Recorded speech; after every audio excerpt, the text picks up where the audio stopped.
अब हर खबर पर होगी हमारी नजर। पल पल बदलती देश और दुनिया की हर खबर पाइए सीधा अपने मोबाइल पर।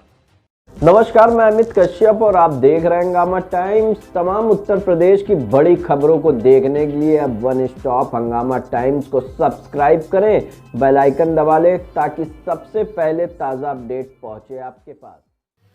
उत्तर प्रदेश की राजधानी में 10 मार्गों से ई रिक्शे को प्रतिबंध कर दिया गया है, जिसको लेकर आज राजधानी में e rickshaw dealers welfare association ने प्रतिबंधन को लेकर एक अहम प्रेस वार्ता की। शासन प्रशासन के साथ मिलकर बैठक में कुछ निष्कर्ष निकालने की कोशिश की गई। इस मौके पर लखनऊ परिवहन विभाग से ARTO आरती शुक्ला ने शिरकत की, जहां आपको बता दें कि संगठन के पदाधिकारियों ने यह भी बताया कि आखिर किस तरह की समस्याओं का उन्हें सामना करना पड़ रहा है। वहीं योगी सरकार और मोदी सरकार की कार्यों की सराहना भी। कोई भी व्यवस्थाएं कोई एक अंग नहीं चला सकता। जैसे गाड़ी को बैलेंस करने के दोनों साइड पहिए होते हैं, उसी प्रकार कोई भी व्यवस्था को लागू करने के लिए सरकार का जो एक मूलभूत ढांचा है उसको इम्प्लीमेंट करना हमें आपको है।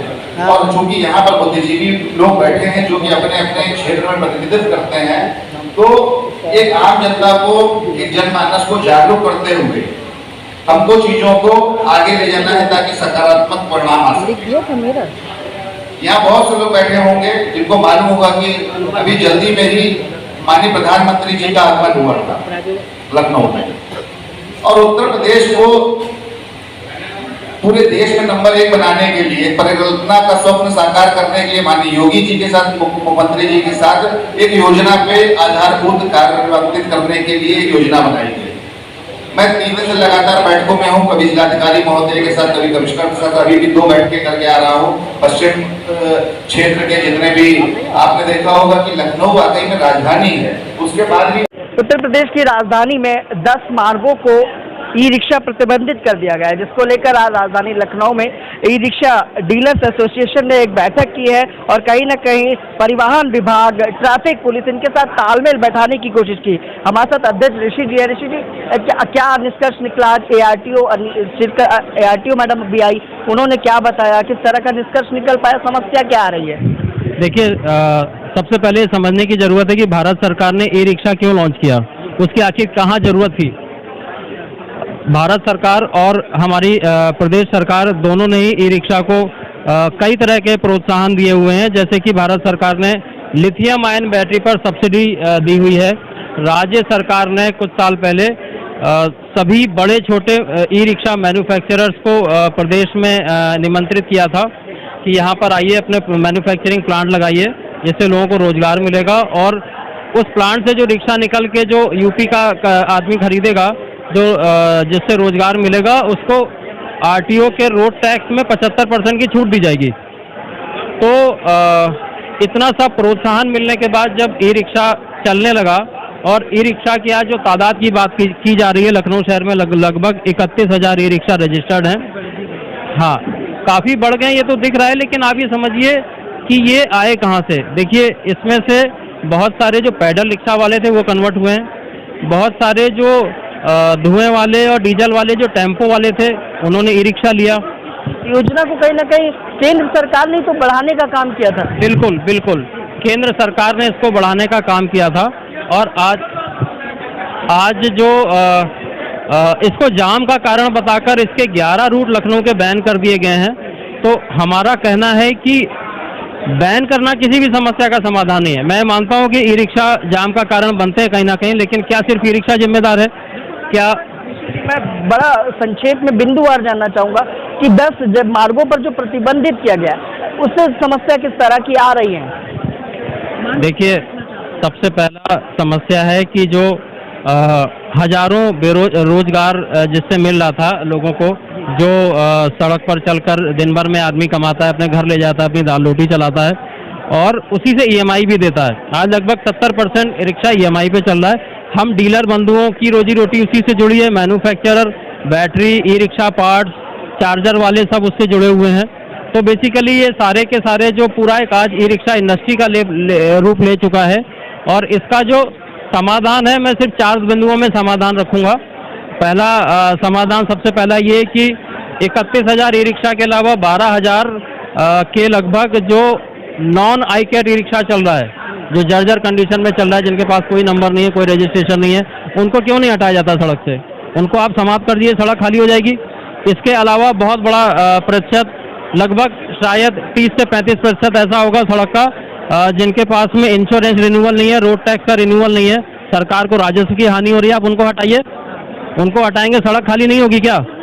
रोड बैन करने से समस्या का समाधान नहीं होगा। क्या लगता है ARTO मैडम आई थी, क्या क्या आश्वासन दिया उन्होंने?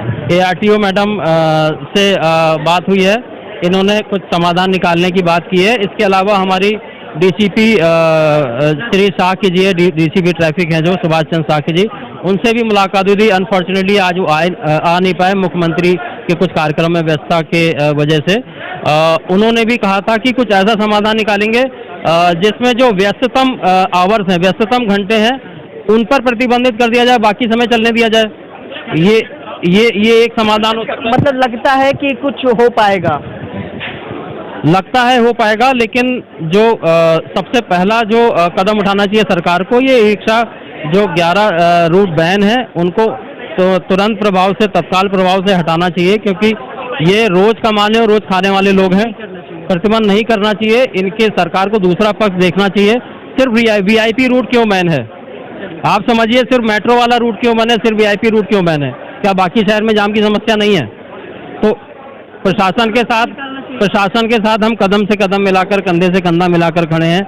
हम ही रिक्शा कस्टमर के साथ डील करते हैं, तो हम उनको समझाने का कार्य भी कर सकते हैं, करते हैं और करेंगे आगे भी। या प्रशासन जो भी हमें सुझाव दें, हम उस पर अमल करने के लिए तैयार हैं। एक सुझाव ये भी हो सकता है कि प्रशासन जिसके पास सारे कागज हैं उसको एक स्टिकर मुहैया करा दे, उस स्टिकर लगे वाहन को ना रोका जाए। मतलब ये मान के चलिए ऋषि जी कि कोई ना कोई निष्कर्ष निकलेगा आज की इस बैठक के? उम्मीद है। नहीं निकलता है तो आगे कुछ ना कुछ करता है तो फिर हम फिर से मीटिंग करेंगे, फिर सरकार के पास जाएंगे, फिर प्रशासन के पास जाएंगे। बातचीत के रास्ते खुले हैं।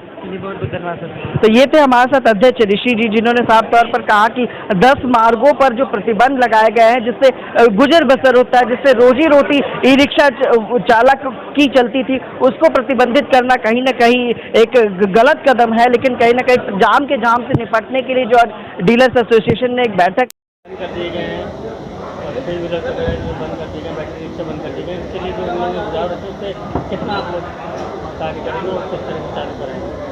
देखिए, ई रिक्शा हमेशा से क्योंकि फ्यूचर की व्हीकल है, क्योंकि इलेक्ट्रॉनिक व्हीकल को बढ़ावा देना भारत सरकार का एक प्राथमिकता में रही है। और लेकिन चाहे कोई भी वाहन हो उसको चलने के कुछ नियम होते हैं और उसके लिए कुछ व्यवस्थाएं होनी चाहिए। चाहे ई रिक्शा हो, ऑटो टेम्पो हो, बस हो या कोई भी वाहन हो। तो उसी क्रम में ई रिक्शा के लिए चूँकि RTO से कोई परमिट नहीं दिया जाता, मतलब उन्हें परमिट से मुक्त किया गया है। ये बात अपने आप में बताती है कि ई रिक्शा को बढ़ावा देने के लिए ही ये पॉलिसी की गई है। शुरू में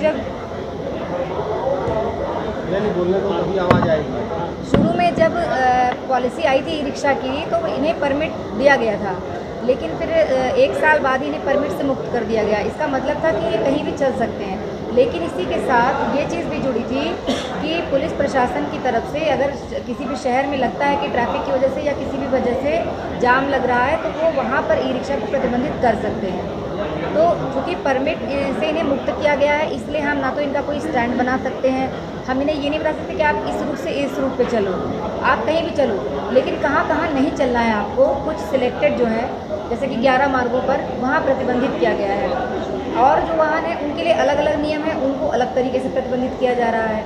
तो पहले तो मैं इस चीज़ का खंडन करूँगी कि ई रिक्शा को टारगेट नहीं बनाया जा रहा है और ना ही ई रिक्शा को कोई अलग से ई रिक्शा पे ही फोकस किया जा रहा है। इन लोग की ये शिकायत है जिससे तो प्रतिबंधित 11 जगहों पे किए गए, उसके अलावा भी कहीं चल रहे हैं रूटों पे, तो उस पर भी बैन किया गया, रोका जा रहा। ई रिक्शा अभी तो 11 जगहों पे प्रतिबंधित किया गया है। और दूसरा जो सबसे बड़ी, अभी आप अच्छी बात कह रहे थे कि ई रिक्शा का सबसे बड़ी, जब हम लोग कहीं बैठते हैं अतिक्रमण को लेके, तो और जो वाहन है उनके एसोसिएशन ये बताते हैं कि जो बिना रजिस्ट्रेशन के जो चल रहे हैं, सबसे बड़ी समस्या उसकी है। तो अभी हम लोगों ने भी कार्रवाई के दौरान हम लोग को बहुत सारे ऐसे ई रिक्शा मिले जो बिना रजिस्ट्रेशन के मिले थे। 12-12 महीने 14-14 महीने से वो चल रहे हैं और जो चला रहा है उसके पास लाइसेंस नहीं है। तो कोई तो आप लोग तो ये मानते होंगे ना कि कोई तो नियमावली होनी चाहिए, कोई तो प्रतिबंध, कोई रिस्ट्रिक्शन कोई तो होना चाहिए, उनके लिए भी कोई आचार संहिता होनी चाहिए चलने की, क्योंकि पॉलिसी जो ई रिक्शा कानून का उल्लंघन कर रहे हैं उनके लिए तो आपके कानून को जायज माना जाता है, लेकिन जो ई रिक्शा नियमबद्ध चल रहे हैं, जिनके पास लाइसेंस भी है, ड्राइविंग लाइसेंस भी है, उनको अगर आपने जो है चारबाग जैसे मेन लाइन से अगर आप हटा दोगे तो उनका तो बिजनेस बिल्कुल खत्म हो जाएगा। उनके साथ ऐसा भेदभाव तो, जबकि ऑटो रूट पे आप परमिट दिए हुए हैं और ई रिक्शा को आप बैन कर रहे हैं वहाँ पे। नहीं, देखिए टेम्पो का चारबाग एरिया में, चारबाग से सिकंदराबाद तक कोई रूट नहीं है। लगातार जो चारबाग में अतिक्रमण का अभियान चल रहा है, अतिक्रमण को हटाने के लिए, वो टेम्पो पे मेन फोकस है। अब उसके बाद आता है ई रिक्शा। तो ई रिक्शा का भी, जो कि चारबाग जैसा एरिया बहुत ज़्यादा जाम से प्रभावित रहा है, ये सभी फील करते हैं, सभी महसूस करते हैं। माननीय न्यायालय का आया है इस पर सभी विभागों को लेकर कि इसे हटाया जाए। तो पहले तो हम लोगों ने ऑटो टेम्पो पे कार्रवाई की, जो हम लोग अभी भी कर रहे हैं, और ऑटो टेम्पो के लिए स्टैंड चिन्हित कर रहे हैं कि वो इस स्टैंड पे रहें। अंतर आप लोग समझिए, उसके लिए स्टैंड इसलिए चिन्हित करें क्योंकि उनको रूट का परमिट दिया है। उनको तो ऑलरेडी हम लोगों ने प्रतिबंधित किया है कि आप इस रूट से इस रूट पे चल सकते हो, इस रूट से इस रूट पे चल सकते हो, और उसी चीज़ का परमिट दिया है। उसके अलग अगर वो चलते हैं तो उनको भी सीज किया जा रहा है, चालान किया जा रहा है। ई रिक्शा को हमने ये खुली छूट दी है कि आप कहीं भी चलो। अब क्या हुआ है कि 11 मार्गों पर उन्हें रोका गया कि आप यहाँ मत चलो बस, बाकी तो आप पूरे लखनऊ में चलो। जरूरत से ज़्यादा शहर के अंदर हो गए, इसलिए कदम उठाना पड़ रहा है। बिल्कुल संख्या जो है, अब अगर ऑटो टेम्पो की बात करें तो 4500 या जो भी एग्जैक्ट संख्या, मतलब 4500 के आसपास है, ठीक है। ई रिक्शा 35,000 के आसपास है। तो ई रिक्शा को हम प्रमोट तो कर रहे हैं, लेकिन उनके चलने के लिए कुछ व्यवस्थित नियम, कुछ तो हम व्यवस्थित मार्ग बनाएंगे ना। जैसे अभी आप लोग खुद कह रहे थे कि उनका जो है कोई स्थल हो, कोई रूट हो, तो वो उसी क्रम में किया गया है कि आप इन 11 जगहों पर मत चलिए, बाकी जगहों पर आप चलिए। देखिए, माननीय प्रधानमंत्री जी के नेतृत्व में माननीय मुख्यमंत्री योगी आदित्यनाथ जी ने उत्तर प्रदेश को पूरे देश में नंबर 1 बनाने की परिकल्पना करी है, जिसके तत्वाधान में सभी व्यापारियों को, व्यापार मंडलों को आह्वान किया गया है कि वो उत्तर प्रदेश को नंबर 1 बनाने में कैसे सहयोग करें। और इसमें ई रिक्शा का बहुत महत्वपूर्ण योगदान है, क्योंकि आने वाला ट्रांसपोर्टेशन का भविष्य ई रिक्शा में निर्भर है। तो आज एक ये गोष्ठी का आयोजन किया गया, जिसमें आरटीओ प्रशासन के भी लोग उपस्थित रहे कि किस प्रकार लखनऊ की सड़कों को अतिक्रमण और जाम मुक्त किया जाए। तो उसमें यातायात के लिए कैसे सुगम यातायात हो, उसके लिए इस आज गोष्ठी में लोगों के जो है विचार भी आए, और ई रिक्शा के जो हमारे डीलर्स हैं उन्होंने आके अपने सुझाव दिए कि कैसे ई रिक्शा को भविष्य में एक अच्छे ट्रांसपोर्टेशन के साधन के रूप में हम उपयोग कर सकते हैं। ये आरटीओ प्रवर्तन अधिकारी अंकिता जी बैठी हुई है, आपके साथ मीटिंग हुई है, क्या निष्कर्ष निकला कि आगे क्या होगा? निष्कर्ष ये निकला है कि हम सब बिल्कुल संकल्पबद्ध हैं कि संवाद कायम करके एक दूसरे से, शासन प्रशासन और एक आम जनता के बीच में संवाद कायम हो, और लखनऊ को एक ऐसे स्वच्छ, सुंदर, सुरक्षित, सुव्यवस्थित बनाने में एक दूसरे का सहयोग कर पाएँ। और जहाँ पर भी आवश्यकता पड़ेगी जिला प्रशासन से हम लोग सहयोग मांगेंगे, अपने सुझाव देंगे। उन्होंने भी आश्वासन दिया है कि किसी भी व्यापारी को और किसी के साथ भी अहित अन्याय नहीं होगा, और सबके साथ के साथ ही सबके विश्वास के साथ आगे कार्य चलेगा। सेंटर पॉइंट चारबाग बैन कर दिया गया, उससे कितना प्रभाव पड़ेगा ई रिक्शा के बिजनेस? निश्चित तौर पे प्रभाव पड़ेगा। हम लोगों ने भी उनसे मांग करी है कि इसके ई रिक्शा के लिए आप एक नीति बनाएं, और किस प्रकार से ई रिक्शा का संचालन हम भविष्य में दिन प्रतिदिन बढ़ाते रहें। परंतु साथ में इस बात का भी ख्याल रखना होगा कि बहुत सारी रिक्शा जो बिना रजिस्ट्रेशन का है, जो ICAT अप्रूव नहीं है, और जिसको चलाने वाले भी जो है कहीं से भी प्रमाणित नहीं, जिनके पास लाइसेंस नहीं है, ऐसे लोगों को चिन्हांकन करके उनको जब्त किया जाए, ऐसी हमारी भी मांग है। बैन किया गया, ऑटो एसोसिएशन को कोई दिक्कत नहीं, ऑटो जो बजाज ऑटो है वो तो चलने, वो चारबाग तक जा सकती है, लेकिन ई रिक्शा नहीं जा सकती। ये भेदभाव पे क्या करें? ये प्रत्यावेदन आज जो है रिक्शा डीलर्स ने अपना लिखकर जो है अंकिता जी को दिया है, और निश्चित तौर पर इस पर वो आगे कार्रवाई करेंगे। हम लोग इस पर प्रयास करेंगे कि हम इनको न्याय दिला पाएं। अपना नाम और परिचय बताएं। अभिषेक खरे, लखनऊ महानगर अध्यक्ष, भारतीय जनता पार्टी व्यापार प्रकोष्ठ। जाम से निपटने के लिए जो डीलर्स एसोसिएशन ने एक बैठक की, जिसमें ARTO परिवहन विभाग की तरफ से प्रतिनिधि आई थी। उन्होंने साफ तौर पर कहा कि समस्याओं का निदान करने के लिए सरकार से बातें चल रही, लेकिन देखने की बात है कि आखिर ई रिक्शा चालकों पर जो गाज गिरी है उसको किस तरह से सरकार और परिवहन विभाग खत्म करेगा। सहयोगी भरत के साथ मैं विक्रम, लखनऊ।